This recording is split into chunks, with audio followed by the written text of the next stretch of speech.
Dans cette dernière partie, nous allons voir une nouvelle méthode pour l'intégration numérique. Ce sont les méthodes basées sur l'intégration de Gauss. Donc jusqu'à présent, on a toujours posé le problème de la même façon.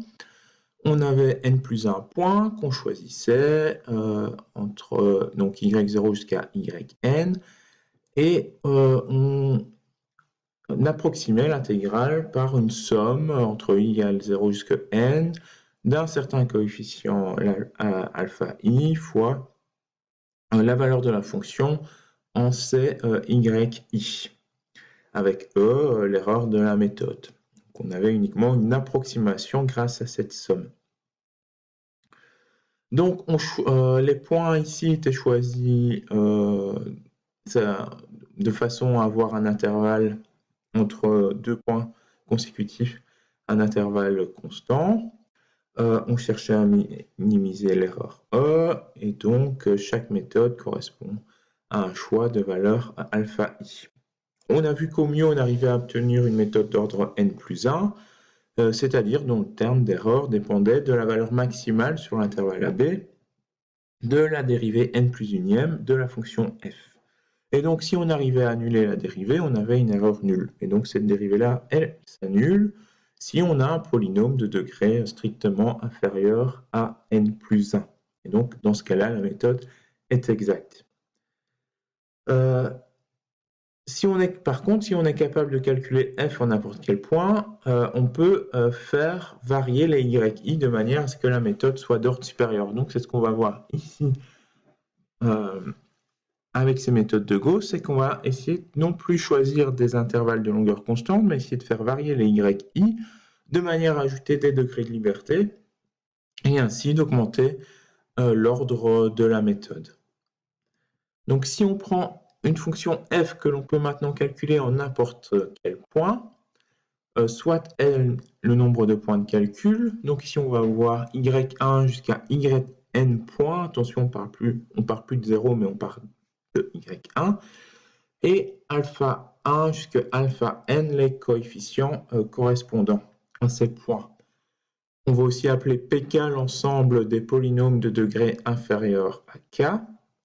Et on va chercher maintenant les meilleures valeurs, non plus uniquement pour les alpha i, mais également pour les yi, afin de minimiser l'erreur dans la formule somme des alpha i f de yi que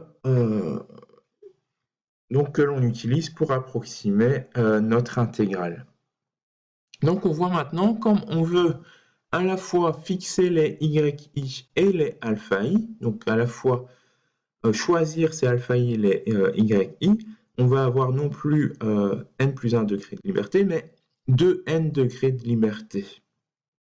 Donc, puisqu'on a le choix des alpha i et des yi, et on en a n pour les alpha i, pour les yi. Donc, on espère obtenir une méthode d'ordre 2n, et donc ça veut dire que l'erreur devrait être nulle si on a comme fonction f un polynôme de degré inférieur à 2n. Et donc, comment trouver les valeurs de alpha i et yi? Et quelle est l'erreur si f n'est pas un polynôme de p de n? Donc, on va essayer de répondre à ces deux questions dans le reste de la présentation.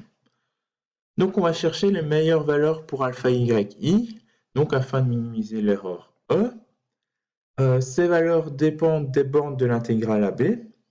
Et donc, ce qu'on va faire pour éviter que ces valeurs dépendent à chaque fois des bornes, essayer de trouver la meilleure valeur pour des bornes fixées. Et donc, on va utiliser l'intervalle moins 1, 1, donc c'est-à-dire que A va être fixé à moins 1 et B à 1. Et ça ne pose pas de problème puisqu'on peut toujours ramener une intégrale finie, peut toujours se ramener aux bornes entre moins 1 et 1. Il suffit de faire pour cela un changement de variable.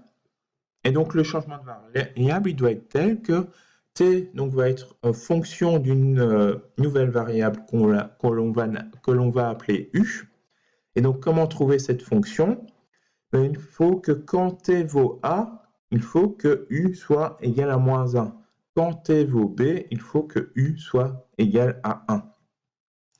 Ou alors, le contraire, quand U vaut moins 1, il faut que T soit égal à A. Et donc, on voit que cette fonction-là fonctionne, puisque quand U vaut moins 1, on a que T égale B demi plus A demi moins B demi plus A demi. Donc, les B demi s'annulent, et donc on a que T vaut A.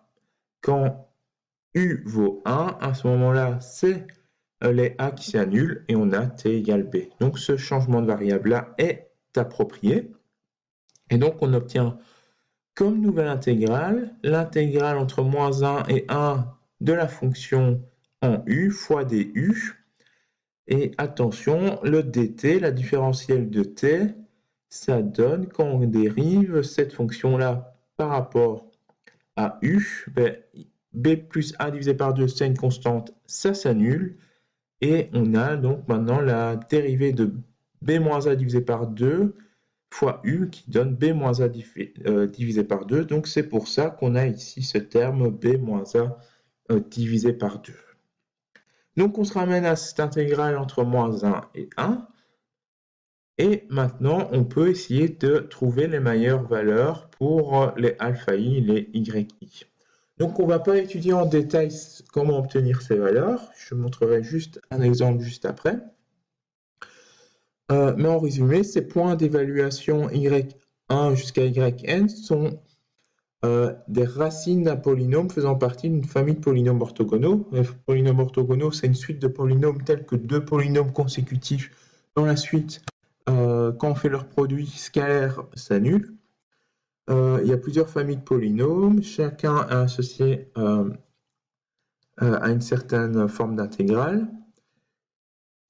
Et donc, une fois que l'on aura une intégrale de cette forme-là, quand ce sera ramené à cette intégrale, on pourra directement utiliser les racines des polynômes de Legendre. Donc, quand on a cette forme d'intégrale, il faut utiliser les racines des polynômes de Legendre. Donc, il nous donne ces racines, les valeurs des y, à utiliser. Et on peut aussi obtenir les alphas correspondants grâce à une autre formule. Donc, un exemple de l'obtention de ces alpha i et de ces yi. Donc, on va faire un cas tout simple où on va prendre n égale 1. Donc, on va prendre n égale 1, c'est-à-dire que on va essayer d'approximer l'intégrale de f de t dt entre moins 1 et 1 par simplement une somme. Ici, on prend n égale 1, donc on aura juste alpha 1 fois f de y1. Donc on doit uniquement déterminer quel y1 prendre et quel alpha 1 prendre. Donc on a n égale 1. F de t, on va considérer que f de t est linéaire, puisque n égale 1, pour avoir une erreur nulle, il faut que f de t soit linéaire. Il faut que f de t soit inférieur à 2 degrés inférieur à 2, à 2n. Et donc, il faut que f de t soit linéaire. Par exemple, ici, f de t égale a0 plus a1 fois t. Donc, cette intégrale, dans ce cas-là, si f de t est linéaire, on n'a pas d'erreur. On a que l'intégrale entre moins 1 et 1 de f de t dt devient égale à alpha 1 fois f y1. On a deux inconnus, alpha 1 et y1. Comme f de t est linéaire, on peut intégrer. On remplace f de t par a0 plus a1 de t, et ça devient égal à alpha 1 fois f en y1. F en y1, ça donne a0 plus a1 fois y1. Donc on a, en intégrant cette fonction-là, donc la primitive, ça devient a0 fois t plus a1 fois t carré sur 2, qu'on va évaluer entre les bornes moins 1 et 1. Et ici, on a a0 fois alpha 1 plus a1 fois alpha 1 fois y1. Donc on obtient a0 fois 2 plus a1 fois 0, puisqu'ici on a 1 demi moins 1 demi qui donne 0 devient égal à ça. Donc, il suffit d'identifier les coefficients de A0. Donc, on voit qu'on a ici A0 fois alpha 1 à droite et A0 fois 2 à gauche. Et donc, alpha 1 doit être égal à 2. Et Y1, ici, on a alpha 1 fois 0 qui doit être égal à alpha 1 fois A1 fois Y1. Comme Y1 vaut 2, on doit avoir Y. Comme alpha 1 vaut 2, on doit avoir Y1 qui vaut 0. Et donc, on a trouvé nos coefficients. Et donc, simplement, si on a une fonction f de t qui est linéaire de cette forme, une fonction affine, on aura que l'intégrale entre moins 1 et 1 de f de t dt, c'est simplement notre alpha 1, 2, fois f en y1, 0. Donc simplement, cette intégrale-là se résume à 2 fois f de 0, tout simplement. Donc un exemple, si f de t est simplement la fonction t, donc cette fonction-là, mais on voit que directement cette intégrale doit s'annuler, puisque la partie gauche ici est négative, la partie droite est positive, et on a exactement la même surface à droite qu'à gauche. Et donc, on a ici la surface ici qui vaut donc moins 1 demi, et ici qui vaut plus 1 demi, ça s'annule. Donc on peut le voir géométriquement, mais on peut le voir aussi en appliquant la formule, puisqu'on fait 2 fois f de 0. f en 0, c'est 0, donc 2 fois 0, on obtient 0.